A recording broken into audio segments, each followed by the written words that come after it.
One thing about the solar power is that the upfront cost is kind of high.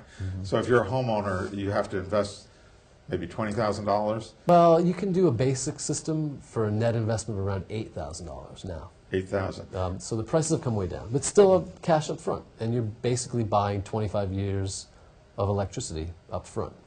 What that also does, though, is it makes your house instantly worth more than your investment cost because of the future energy savings that your house will see. So, there's no real downside to it other than you need some cash up front. And the big block right now is that no bank will give you a loan for a solar system where they count the system itself as the collateral. You need home equity.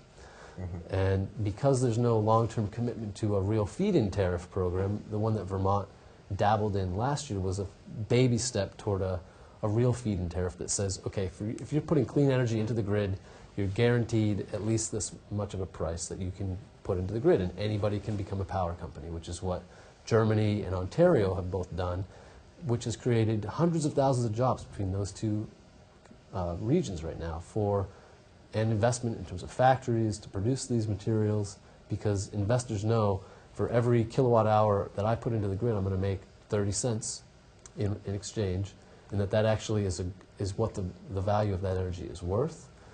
Even though right now the wholesale prices of kilowatt hours in the grid in New England are like 5-6 cents.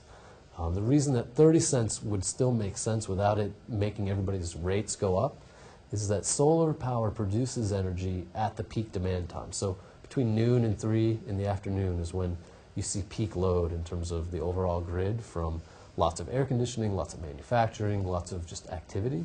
And that's when solar panels produce most of their energy, is that same peak time. So it prevents companies from Green Mountain Power from having to buy energy on the spot market, which is all from natural gas power plants that are kept ready to go. So they're always running but not really producing, so that they can instantly be turned on if the market demands it. And the spot market prices for natural gas, I think last summer was like 40 cents per kilowatt hour. That's the price Green Mountain Power was paying, and then selling it for 13. So for them to avoid these kind of spot market gaps, solar power is the perfect option.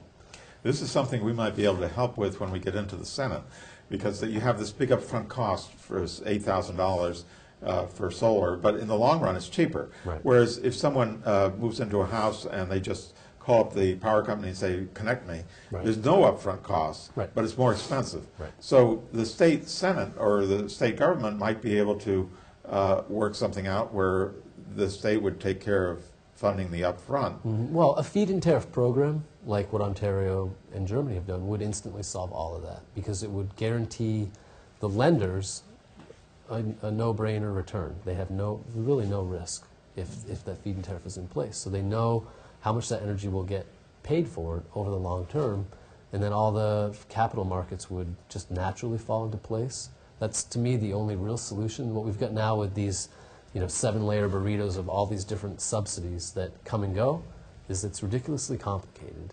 The cost of just administering this from an installer side of things is somewhere around 10% of their hard costs just for this paperwork.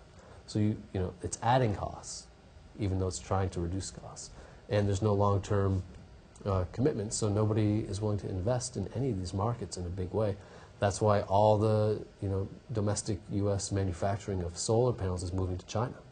Even Evergreen, which was held as the domestic green energy producer, is shipping all their production to China now, because they just have to fight to survive on the market, and they don't know if the market's going to be in Canada or Germany or China or India or the U.S., so they're hedging their bets and just going for the cheapest possible production possibilities. We talked a little bit about Vermont independence. In November of 2004, there was a radical consultation in Middlebury, Vermont. I believe that this was the start of the secessionist movement in the state. In 2008, Professor Thomas Naylor published a book entitled Secession. That's this book here. Have you both read this? Mm-hmm. And then in November 7 of 2008, there was a convention on independence in the House chamber of the Vermont State House in Montpelier. Is this, where is this going? How do we feel about secession? Well, secession, in all other things being equal, is a nice dream if you don't like the U.S. empire, the sins that it commits worldwide, the torture that it condones. But Vermont independence is something that, as the economy implodes, independence is something that we're having thrust upon us. We look at the legislature, in Vermont, they're breaking the social contract, telling us that we have to make do with less, telling teachers that they have to make do with less pensions, closing schools, downsizing public transport. All of these things that the left have fought so hard for over the years these gains are now being rolled back. So these were almost an artifact of cheap energy, because they were cheap to do at the time, and now we're being told that we have to do without them. And my question is, why? Do we really have to do without them? And I don't think so. Before I mentioned that the massive export of resources from Vermont, if these resources weren't exported, we wouldn't have to give up a single thing. In fact, we could have light rail all over Vermont. We could move goods from place to place without having to put them on a truck. We could get to work without having to drive. I mean, this is the green dream, isn't it? How can, either we can do it or we can't. If we're giving up all our resources for corporate America and this government that keeps these wars going, I don't see this happening. It's nothing but a pipe dream. So, do you want green Vermont or don't you? And that's where independence comes in. And now there's a very real possibility that the U.S. are imploding through the massive debt and the unending wars and all of the things that we hate to talk about, but have to. And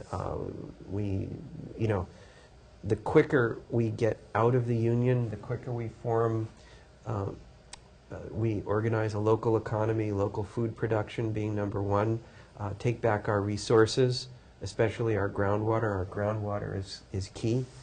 Local food production, and most importantly, agriculture. Agriculture needs to be diversified away from the 1,000-cow dairies and the huge corn plantations that we have down in the valley. Diversification. Our people have to eat. So the sooner we get away from the federal government before the federal government disappears entirely, the better.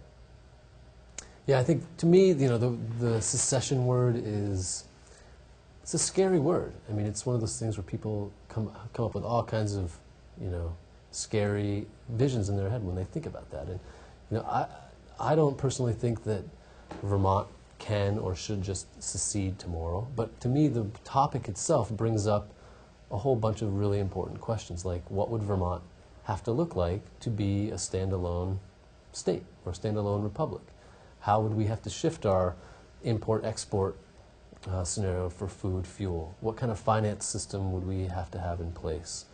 All these questions that, yes, Vermont can look at those questions without seceding, and we should be looking at all those questions, but the real reason that the word or the idea, I believe, actually does have legs is kind of what Robert's alluding to. I mean, we're being naive to think that the U.S.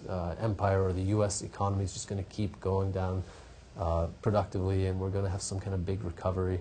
With peak oil and with this enormous military overstretch that we're funding now, $1 trillion a year, there's just no way that you can develop a green economy, sustainable economy in your state while you're also spending such a huge percentage of your dollars for these massive corporate bailouts and these massive global military systems. So you can't do both. We can't afford it. And where is the anti-war movement? It's all been kind of evaporated by the fact that we elected some very interesting people to D.C. I mean, Obama's a really charismatic guy. I think we all saw him as a great alternative to Bush, and but what has he done about this? Nothing. What can he do? Probably nothing.